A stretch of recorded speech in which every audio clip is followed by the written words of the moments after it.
মিশরের একটি দেশের কথা। এই দেশটি একজন অত্যন্ত নিষ্ঠুর রাজা দ্বারা শাসিত ছিল। তার নাম ছিল ফেরাউন। সে ছিল শক্তিশালী এবং দুষ্ট। সে বনি ইসরায়েলদের তার দাস বানিয়েছিল। তারা দিনরাত তার জন্য কঠোর পরিশ্রম করত। তার বিশাল শহর ও প্রাসাদ তৈরি করত। ফেরাউন তার ক্ষমতা হারানোর ভয়ে এতটাই ভীত ছিল যে সে একটি ভয়ঙ্কর স্বপ্ন দেখেছিল। তার স্বপ্নে সে দেখেছিল একটি আগুন তার রাজ্য পুড়িয়ে দিচ্ছে, কিন্তু এটি বনি ইসরায়েলদের বাড়িতে কোনো ক্ষতি করেনি। তার স্থানীয় ব্যক্তিরা তাকে বলেছিল এর অর্থ হল বনি ইসরায়েলদের একজন ছেলে একদিন উঁচে দাঁড়াবে এবং তাকে ছলাচ করবে। এতে ফেরাউন খুব রেগে গিয়েছিল এবং আরো ভীত হয়ে পড়েছিল। ফেরাউন একটি ভয়ানক পরিকল্পনা করেছিল। সে তার সৈন্যদের নির্দেশ দিয়েছিল বনি ইসরায়েলদের প্রতি 3 বজাতক ছেলেকে হত্যা করতে। আপনি কি কল্পনা করতে পারেন মায়েরা কত দুঃখিত এবং ভীতে ছিল? তাদের হৃদয় দুঃখে ভরে গিয়েছিল। এই মহাভয়ের সময়ে একটি অত্যন্ত বিশেষ ছেলে শিশুর জন্ম হয়েছিল। তার নাম ছিল মুসা। তার মা ইউকাবিদ তাকে খুব ভালোবাসতেন। তিনি ভাব পেয়েছিলেন যে ফেরাউনের সৈন্যরা তাকে খুঁজে পাবে। তিনি তাকে সাবধানে লুকিয়ে রেখেছিলেন। আল্লাহকে তার ছোট ছেলেকে রক্ষা করার জন্য প্রার্থনা করছিলেন। তিনি জানতেন যে কেবল আল্লাহ পরম দয়ালু তার শিশুকে নিষ্ঠুর রাজার আদেশ থেকে বাঁচাতে পারেন।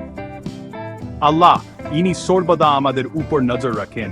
মুসার মায়ের কাছে একটি বার্তা পাঠিয়েছিলেন। এটি ছিল একটি বিশেষ নির্দেশ, একটি স্বর্গীয় অনুপ্রেরণা।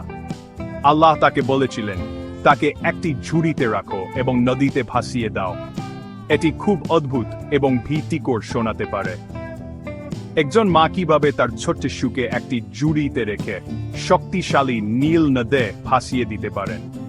কিন্তু মুসার মায়ের আল্লাহর প্রতি গভীর বিশ্বাস ছিল। তিনি বিশ্বাস করতেন যে আল্লাহর পরিকল্পনা সেরা পরিকল্পনা। তিনি বিশ্বাস করতেন যে তিনি তার শিশুকে নিরাপদে রাখবেন, এমনকি একটি বড় প্রশস্ত নদীর মাঝখানেও। আল্লাহর প্রতি তার বিশ্বাস তার ভাইয়ের চেয়েও শক্তিশালী ছিল। সুতরাং ভারী হৃদয় নিয়ে কিন্তু আশাবাদী আত্মা নিয়ে তিনি একটি ছোট ঝুড়ি প্রস্তুত করলেন। তিনি এটি আলকাতুরা এবং পিচ দিয়ে জলরোধী করলেন। তিনি আলতো করে তার শিশু মুসাকে ভিতরে রাখলেন, তাকে উষ্ণভাবে জড়িয়ে ধরলেন। তিনি শেষবারের মতো তার কপালে চুমু খেলেন এবং একটি প্রার্থনা ফিসফিস করে বললেন। তারপর তিনি ঝুড়িটি নীল নদের ধারে নিয়ে গেলেন এবং সাবধানে ভাসিয়ে দিলেন। তিনি মুসার বড় বোন মিরিয়ামকে নদীর তীর থেকে ঝুড়িটি অনুসরণ করতে বললেন, এটি কোথায় যাবে তা দেখার জন্য। ছোট ঝুড়িটি জলের উপর ভাসছিল, একজন ভবিষ্যতের নবীকে বহন করছিল। আল্লাহর অদৃশ্য হাত দ্বারা পরিচালিত হয়ে এমন এক নিয়তির দিকে কেউ কল্পনাও করতে পারেনি। শিশু মুসাকে নিয়ে ছোট ঝুড়িটি নদীর উপর দিয়ে ভেসে আসছিল। এটি বিশাল জলের মধ্যে ভেসে আয়নি, বরং আল্লাহ এটিকে সরাসরি এমন একটি জায়গায় পরিচালিত করেছিলেন এখানে কেউ কখনো খুঁজতে ভাবত না, ফেরাউনের নিজের প্রাসাদে। ঢেউগুলো আলতো করে ঝুড়িটিকে নদীর তীরের দিকে ঠেলে দিল। এখানে ফেরাউনের স্ত্রী আসিয়া স্নান করছিলেন। তিনি তার নিষ্ঠুর স্বামীর মতো ছিলেন না, বরং একজন দয়ালু ও ভদ্র রানী ছিলেন। তার দাসীরা ঝুড়িটি দেখে তার কাছে নিয়ে এল। তখন তিনি এটি খুললেন এবং ভিতরে সুন্দর ছেলে শিশুটিকে দেখলেন। তার হৃদয় ভালোবাসায় ভরে গেল। তিনি তৎক্ষণাৎ বুঝতে পারলেন যে তিনি তাকে রাখতে চান। ফেরাউন শিশুটিকে দেখে ক্ষুব্ধ হয়ে উঠল। সে জানত এটি বনি ইসরায়েলদের একজন ছেলে এবং সে তার নিজের নিষ্ঠুর আদেশ পালন করতে চেয়েছিল। কিন্তু রানী আসিয়া তাকে অনুরোধ করলেন। তিনি বললেন, সে আমার এবং আপনার চোখের জন্য আনন্দ বয়ে আনবে। আসুন তাকে দত্তক নিই। হয়তো সে আমাদের কাজে আসবে, অথবা আমরা তাকে আমাদের পুত্র হিসেবে গ্রহণ করতে পারি। আল্লাহ ফেরাউনের হৃদয়কে এতটাই নরম করে দিলেন যে সে রাজি হয়ে গেল। আর এভাবে যে শিশুটিকে ফেরাউনের আদেশে বংশ করার কথা ছিল, সে ফেরাউনের নিজের বাড়িতে বড় হতে লাগল। তাকে মুসা নাম দেওয়া হয়েছিল, যার অর্থ জল থেকে তুলে আনা হয়েছে। মুসা মিশরের রাজপুত্র হিসেবে প্রাসাদে বড় হয়েছেন। তিনি সবচেয়ে ভালো পোশাক পরতেন এবং সেরা খাবার খেতেন। তাকে সবচেয়ে জবানি শিক্ষকরা শিক্ষা দিতেন এবং একজন নেতা হওয়ার প্রশিক্ষা দেওয়া হয়েছিল। তিনি ছিলেন শক্তিশালী, বুদ্ধিমান এবং খুব সুদর্শন। কিন্তু বিলাসবহুল জীবনযাপন করা সত্ত্বেও মুসা কখনো ভুলে আনেনি তিনিকে। তিনি তার নিজের লোকদের, বনি ইসরায়েলদের কষ্ট দেখেছেন। তিনি দেখেছেন কিভাবে মিশরীয়রা তাদের সাথে অন্যায় আচরণ করত। তার হায়দ তাদের ব্যথা অনুভব করত এবং তিনি জানতেন এটি ভুল। বাইরে থেকে তিনি একজন রাজপুত্র ছিলেন, কিন্তু ভিতরে তার হৃদয় ছিল নিপীড়িতদের সাথে। একদিন যখন মুসা একজন যুবক ছিলেন, তিনি একজন মিশরীয় সৈন্যকে বনি ইসরায়েলদের একজনকে মারতে দেখলেন।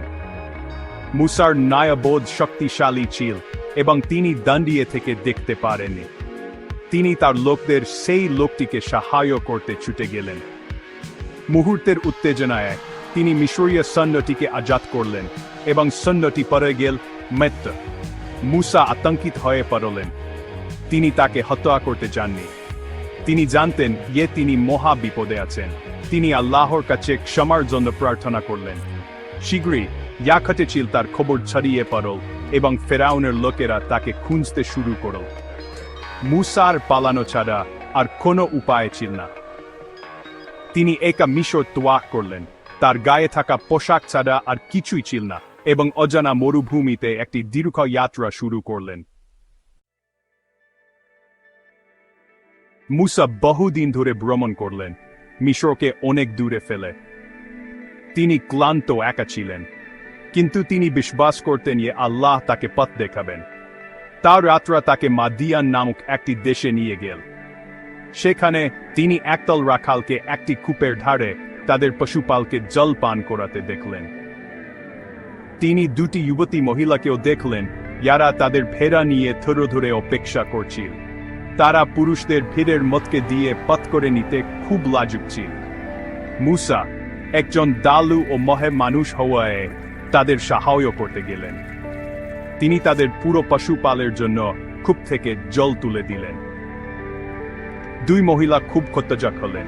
তারা বাড়ি গিয়ে তাদের বাবাকে শক্তিশালী, দয়ালু, অপরিচিত ব্যক্তিটির কথা বললেন। ইনি তাদের সাহায্য করেছিলেন। তাদের বাবা ছিলেন একজন ফানি ও ধার্মিক বৌদ্ধ, দান, যাকে কেউ কেউ নবী শুআয়ব বলে থাকেন। তিনি মুসার চরিত্র এবং শক্তির গল্পে খুব মুগ্ধ হয়েছিলেন। তিনি মুসাকে তার বাড়িতে আমন্ত্রণ জানালেন। মিশর থেকে তার পালানোর গল্প শোনার পর বৌদ্ধ তাকে থাকার জন্য একটি নিরাপদ জায়গা এবং একটি কাজ প্রস্তাব করলেন। তিনি তার এক মেয়েকে বিয়ে করার প্রস্তাবও দিলেন। মুসা রাজি হলেন। তিনি মাদিয়ানে পরবর্তী 10 বছর একজন রাখাল হিসেবে কাজ করে, বিয়ে করে এবং একটি পরিবার শুরু করে কাটালেন। শান্ত মরুভূমিতে এই বছরগুলো ছিল তার সামনে থাকা মহান কাজের জন্য শান্তি ও প্রস্তুতির সময়। এক রাতে মাদিয়ানে তার সময় শেষ হওয়ার পর মুসা তার পরিবারের সাথে মরুভূমির মধ্য দিয়ে ভ্রমণ করছিলেন। তখন তারা তুর পর্বত নামক একটি পর্বতের পাশ দিয়ে আসছিলেন। মুসা আশ্চর্যজনক কিছু দেখলেন। তিনি পর্বতের খালে একটি জোপে আগুন জ্বলতে দেখলেন, কিন্তু জোপটি পুড়ে আসছিল না। এটি ছিল একটি সুন্দর, উজ্জ্বল আলো। তিনি তার পরিবারকে অপেক্ষা করতে বললেন। তখন তিনি তদন্ত করতে গেলেন। তিনি ভেবেছিলেন যে তিনি তাদের উষ্ণ রাখার জন্য কিছু আগুন ফিরিয়ে আনতে পারবেন। তখন তিনি জোপের কাছাকাছি গেলেন। তিনি একটি শক্তিশালী এবং মহিমান্বিত কণ্ঠস্বর তার নাম ধরে ডাকতে শুনলেন, হে মুসা। এটি ছিল আল্লাহর কণ্ঠস্বর, বিশ্বজগতের প্রতিপালক। আল্লাহ সরাসরি মুসার সাথে কথা বললেন। তিনি মুসাকে বললেন, তিনি তাকে একজন নবী হিসেবে মনোনীত করেছেন। তিনি মুসাকে একটি মহান এবং কঠিন মিশন দিলেন। মিশরে ফিরে যেতে, অত্যাচারী ফেরাউনের মুখোমুখি হতে এবং তাকে বনি ইসরায়েলদের মুক্তি দিতে আদেশ করতে। মুসা ভয় পেয়েছিলেন। কিভাবে তিনি, একজন ব্যক্তি, ইনি মিশর থেকে পালিয়ে এসেছিলেন, পৃথিবীর সবচেয়ে শক্তিশালী রাজার মুখোমুখি হবেন? কিন্তু আল্লাহ তাকে আশ্বস্ত করলেন। তিনি মুসাকে দুটি অলৌকিক ঘটনা বা নিদর্শন দিলেন, প্রমাণ করার জন্য যে তিনি একজন সত্যিকারের বার্তাবাহক। তার লাঠি একটি সর্পিল সাপে পরিণত হবে এবং তার হাত একটি উজ্জ্বল সাদা আলোতে জ্বলবে। এই নিদর্শন এবং আল্লাহর সাহায্যের প্রতিশ্রুতি নিয়ে মুসা তার মিশন গ্রহণ করলেন। তার ভাই হারুনকে পাশে নিয়ে মুসা মিশরে ফিরে এলেন। তিনি সাহসের সাথে শক্তিশালী ফেরাউনের সামনে দাঁড়ালেন। তিনি আল্লাহর বার্তা পৌঁছে দিলেন, আমরা বিশ্বজগতের প্রতিপালকের বার্তাবাহক, বনি ইসরায়েলদের আমাদের সাথে যেতে দিন। ফেরাউন হেসে উঠল। সে ছিল অহংকারী ও গর্বিত। সে আল্লাহকে বিশ্বাস করতে অস্বীকার করল এবং মুসাকে মিথ্যাবাদী ও জাদুকর বলল। নিজের ক্ষমতা প্রমাণ করার জন্য ফেরাউন তার রাজ্যের সেরা জাদুকরদের জাদু করল। জাদুকররা তাদের দাড়ি ও লাঠি ছুঁড়ে দিল এবং সেগুলো সাপে পরিণত হয়েছে বলে মনে হলো। এটি ছিল একটি বিশাল মায়াজাল। ইয়া সবাইকে ভয় দেখানোর জন্য তৈরি করা হয়েছিল।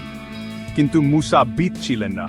আল্লাহ তাকে এমন আদেশ করেছিলেন, মুসা তার লাঠি ছুঁড়ে দিলেন। এটি তৎক্ষণা একটি বিশাল আসল সাপে রূপান্তরিত হলো, যা জাদুকরদের সমস্ত নকল সাপ গিলে ফেলল। জাদুকররা হতবাক হয়ে গেল। তারা জানত যে এটি কোনো কৌশল নয়, এটি তাদের নিজেদের চেয়ে অনেক বড় এক শক্তির সত্যিকারের অলৌকিক ঘটনা ছিল। তারা মাটিতে লুটিয়ে পড়ল এবং ঘোষণা করল, আমরা হারুন ও মুসার প্রতিপালকের উপর বিশ্বাস স্থাপন করলাম। এতে ফেরাউন আরও রাগান্বিত হল, কিন্তু এটি সবাইকে দেখিয়ে দিল যে মুসার ক্ষমতা আল্লাহর কাছ থেকে এসেছে। তবুও ফেরাউনের হৃদয় কঠিন রইল। আল্লাহ মিশরের উপর অনেক বিপদ পাঠালেন, পঙ্গপাল, এক বান এবং অন্ধকার।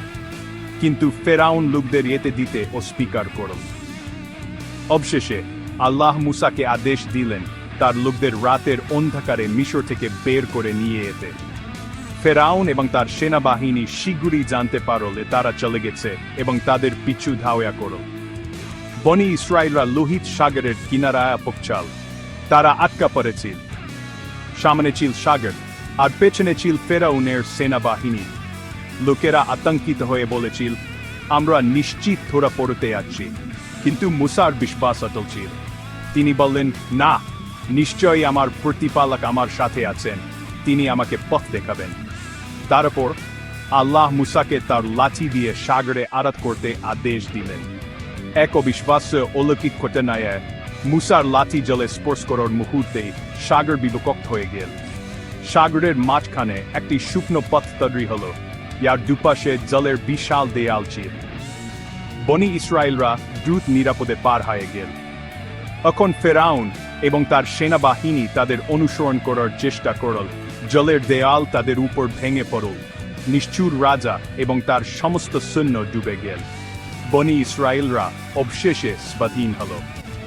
এই ঘটনাটি আমাদের শিক্ষা দেয় যে সত্যিকারের বিশ্বাস থাকলে আল্লাহ এমন পথ তৈরি করতে পারেন যেখানে কোনো পথ বলে মনে হয় না।